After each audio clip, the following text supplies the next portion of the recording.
Israel में अगला target कौन है? ईरान में सर्वोच्च नेता अली खामेनेई की हत्या का बदला लेने के लिए ईरान कहां-कहां मिसाइल दागने जा रहा है।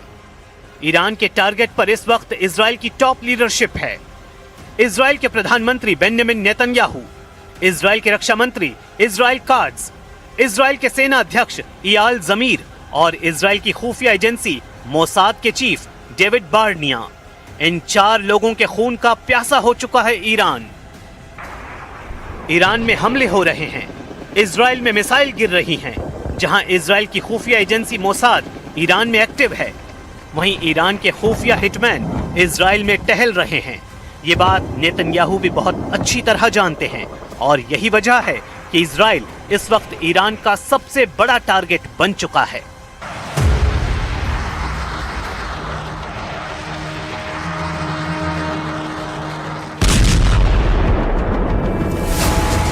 पश्चिमी यरूशलेम में मिसाइल अटैक, तेल अवीव के करीब बेत शेमेश में हमला।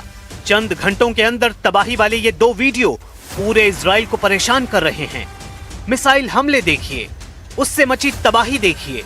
ऐसे हमलों को रोकने में पूरी तरह नाकाम साबित हो रहा है इजराइल। लेकिन नेतन्याहू का हौसला बुलंद है।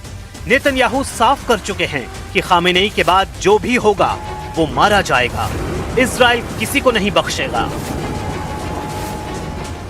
אתמול חיסלנו את הרודן חמינאי, יחד איתו חיסלנו עשרות מבכירי משטר הדיכוי. כוחותינו הולמים עכשיו בלב טהרן בעוצמות הולכות וגוברות, וזה רק ילך ויתגבר עוד יותר במהלך הימים הקרובים. ועם זאת, אלה ימים כואבים. אתמול כאן בתל אביב, ועכשיו בבית שמש, איבדנו אנשים יקרים. इजराइल को सबक सिखाने के लिए ईरान सिर्फ मिसाइल ही नहीं दाग रहा, बल्कि ईरान का कुख्यात शाही ड्रोन भी इजराइल में हड़कंप मचा रहा है।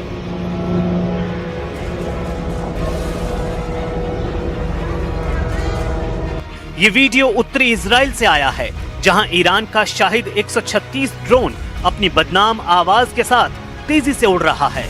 इजराइल के आसमान में शाहिद ड्रोन के पहुंचने का मतलब है इजराइल का एयर डिफेंस सिस्टम नाकाम साबित हो रहा है। ये ड्रोन 2000 किलोमीटर दूर से उड़कर इजराइल पहुंच गया और इजराइल इसे रोकने में फेल हो गया। ईरान के हमले बता रहे हैं कि उसकी मिसाइल लगातार तैयार है।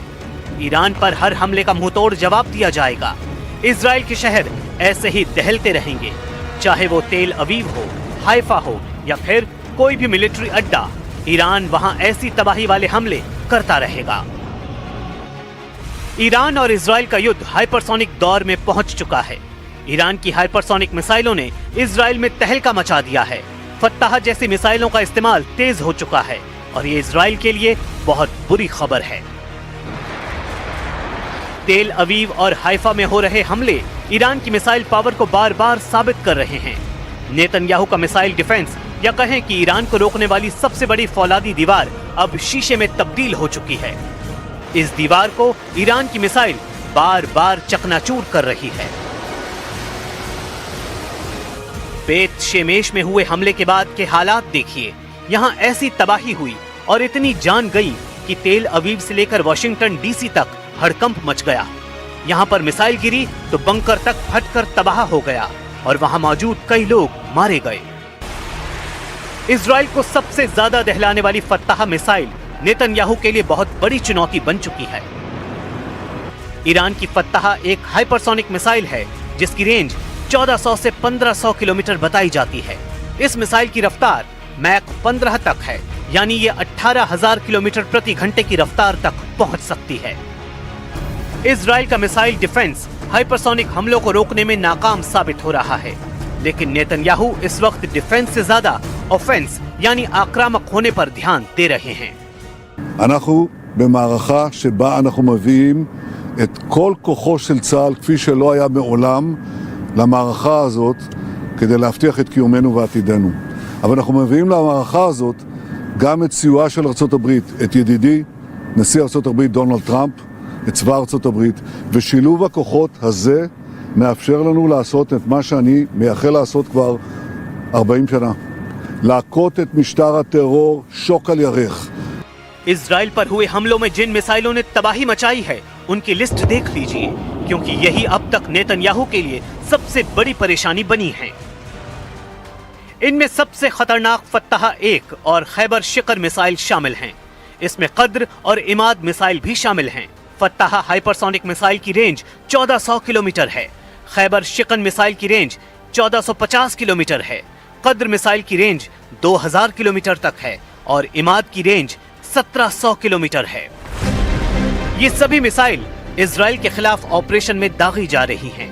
तेल अवीव से लेकर हाइफा और अशदोद से लेकर बीर शीबा और शेफाल जैसे छोटे शहरों पर भी इन्हीं मिसाइलों से हमले हुए हैं। इसलिए ईरान के कमांडर जो वार्निंग दे रहे हैं उसे इजराइल बिल्कुल भी हल्के में नहीं ले सकता। ईरान के मिसाइल गोदाम लगातार एक्टिव हैं और उसके लॉन्च पैड लगातार रिलोड किए जा रहे हैं। इनमें सबसे ज्यादा खतरनाक हैं ईरान की फत्ताह मिसाइल। फत्ताह की खासियत है ये तेज रफ्तार के साथ अपनी दिशा भी बदलती है, यानी एक ट्रेजेक्टरी में हमला नहीं करती। ये पृथ्वी के वायुमंडल के अंदर और बाहर सभी दिशाओं से गुजर सकती है और जब टारगेट पर हमला करती है तो इसकी रफ्तार इतनी ज्यादा होती है कि दुश्मन का इसे देखना भी मुश्किल है। ये बात नेतन्याहू बहुत अच्छी तरह जानते हैं। ऐसे में इजराइल में अगला कहां धमाका होगा, कौन सी मिसाइल कहां गिरेगी, इसे लेकर इजराइल के मिसाइल ट्रैकिंग रेडार सिस्टम काफी प्रेशर में हैं। इन सबसे खास है अमेरिका का थाड मिसाइल डिफेंस सिस्टम, जो पूरे इजराइल को बचाने के लिए तैनात किया गया है। थाड 200 किलोमीटर की दूरी तक दुश्मन की किसी भी मिसाइल को मार सकता है। ये 150 किलोमीटर की ऊंचाई तक किसी भी मिसाइल को इंटरसेप्ट कर सकता है। अमेरिका के पास थाड की 7 बैटरियां हैं। एक बैटरी में 6 ट्रक माउंटेड लॉन्चर होते हैं। दुश्मन की मिसाइल को रोकने के लिए थाड सिस्टम के एक लॉन्चर से एक बार में 8 मिसाइल दागी जा सकती हैं, यानी पूरी बैटरी में कुल 48 इंटरसेप्टर मिसाइल होती हैं। इसे ऑपरेट करने के लिए 95 सैनिकों की जरूरत होती है। इजराइल में ऐसे 2-2 सिस्टम तैनात रहे, लेकिन क्या ये काफी साबित हुए? बिल्कुल नहीं। हाइफा और तेल अवीव में गिरती हुई मिसाइलों ने बताया है कि ईरान एक बार में सैकड़ों मिसाइल फायर करने की ताकत रखता है और उनको रोकना ना इजराइल के बस की बात है, ना ही अमेरिका इसमें 100% कामयाब रहा है। अगले 24 घंटे इजराइल के लिए बहुत खतरनाक होने वाले हैं। अगर नेतन्याहू ईरान के लॉन्च पैड वाले अड्डों को तबाह करने में नाकाम रहे तो समझ लीजिए इजराइल और अमेरिका को लगातार बड़े बड़े झटके मिलते रहेंगे। ईरान से युद्ध को लेकर अमेरिका और इजराइल को ऐसे सिग्नल लगातार मिल रहे हैं।